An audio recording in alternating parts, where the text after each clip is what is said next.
ជំរាបសួរបាទថ្ងៃនេះចូលមកកាន់វីដេអូខ្ញុំបន្តទៀតហើយវីដេអូហ្នឹងថ្ងៃនេះគឺចង់បង្ហាញពីការដាក់ថ្នាំព្រោះអីអាថ្នាំនេះគឺដើម្បីដាក់កុំឲ្យសត្វល្អិតហ្នឹងស៊ីឬស៊ីគល់ពេញប៉ោះអញ្ចឹងណាជាធម្មតាដើមនៅពេលដែលមិនថាដាំតែពេញប៉ោះសូម្បីដាំផ្សេងក៏ត្រូវធ្វើអញ្ចឹងដែរកាលណាតែយើងអត់ធ្វើដាក់ថ្នាំដាក់ជីវាទេមានសត្វល្អិតតែគេហៅសត្វល្អិតបើខ្មែរយើងហៅដួងយើងគេហៅដួងតែបើនៅនេះគេហៅសត្វល្អិតអញ្ចឹងវាស៊ីឬអញ្ចឹងបើសិនជាយើងអាចបានដាក់ថ្នាំទេវាស៊ីឬពេញប៉ោះទៅធ្វើឲ្យពេញប៉ោះហ្នឹងក៏ហមងាប់ហើយអាសត្វល្អិតនៅដីហ្នឹងគឺវាលឿនបើសិនជាយើង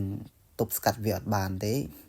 គឺងាប់លឿនមែនតើពេញប៉ោះហ្នឹងអញ្ចឹងវាឆ្លងរោគតគ្នាតែមួយថ្ងៃពីរថ្ងៃហ្នឹងគឺងាប់អស់ហ្មងអញ្ចឹងហើយ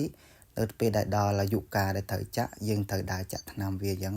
ដោយឥឡូវនេះខ្ញុំដាំបានមួយខែកន្លះហើយអញ្ចឹងយើងត្រូវដាក់អាថ្នាំហ្នឹងហើយអាថ្នាំនេះលាយទៅគឺសអញ្ចឹងហ្មងដូចតែដោះគោអញ្ចឹង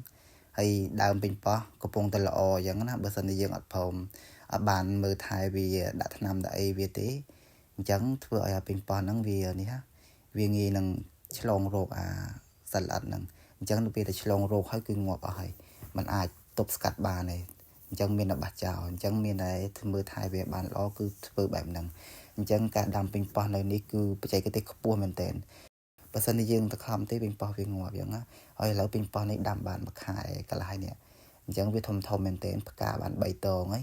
ហើយវាកំពុងតែល្អអញ្ចឹងហើយការដាក់ថ្នាំនេះក៏វា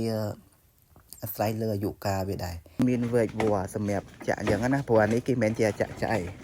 ដើមទូចគេចាក់វែកទូចទៅដល់ពេលដើមធំគេចាក់វែកធំតាមអាយុកាលរបស់វាអញ្ចឹងណាហើយឥឡូវនេះចាំមើលខ្ញុំប្រាប់បង្ហាញនៃការចាក់បន្តិច